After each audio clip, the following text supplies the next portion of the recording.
باپ اور بیٹے اور روح القدس کے نام میں آمین۔ خدا موسیٰ کے ساتھ روبرو گفتگو کرتا تھا۔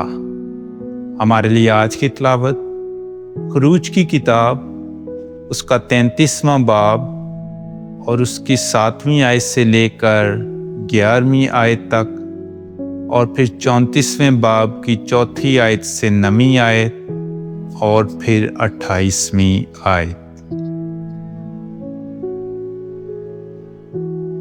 اور موسیٰ نے خیمہ کو لیا اور خیمہ گاہ سے باہر دور اسے کھڑا کر دیا اور اس کا نام خیمہ اجتماع رکھا۔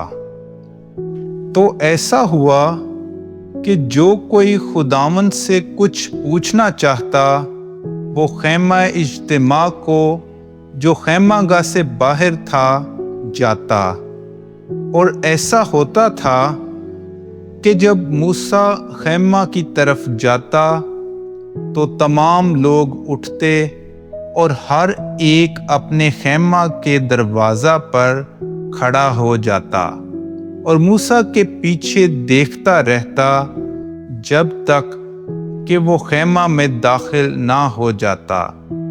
اور یوں ہوتا کہ جب موسیٰ خیمہ میں داخل ہوتا تو بادل کا ستون نیچے اترتا اور خیمہ کے دروازہ پر ٹھہرا رہتا، اور خداوند موسیٰ سے باتیں کرنے لگتا۔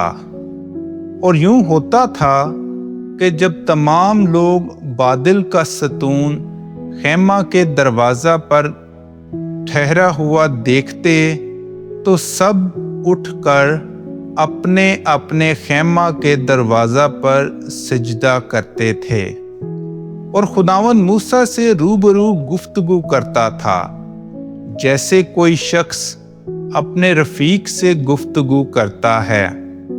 اور جب وہ خیمہ گاہ میں لوٹ آتا تھا اس کا خادم یشوع بن نون خیمہ سے جدا نہ ہوتا تھا۔ تب موسیٰ صبح سویرے اٹھ کر دونوں پتھر کی لوحیں اپنے ساتھ لے کر کوہ سینا پر چڑھا۔ تب خداوند بادل میں نیچے اترا تو موسیٰ اس کے پاس وہاں کھڑا ہوا، اور اس نے نام سے پکارا خداوند، اور خداوند اس کے آگے سے گزرا، اور خداوند نے پکارا خداوند خدائے رحیم و مہربان، بڑے تحمل والا، بڑی رحمتوں اور وفاداری والا، ہزاروں پر مہربانی رکھنے والا، بدی اور خطا اور گناہ بخشنے والا، کوئی خطا کار اس کے سامنے بری نہ ہوگا۔ وہ باپ دادا کے گناہ کا بدلہ لڑکوں کو اور لڑکوں کے لڑکوں کو تیسری اور چوتھی پشت تک دیتا ہے۔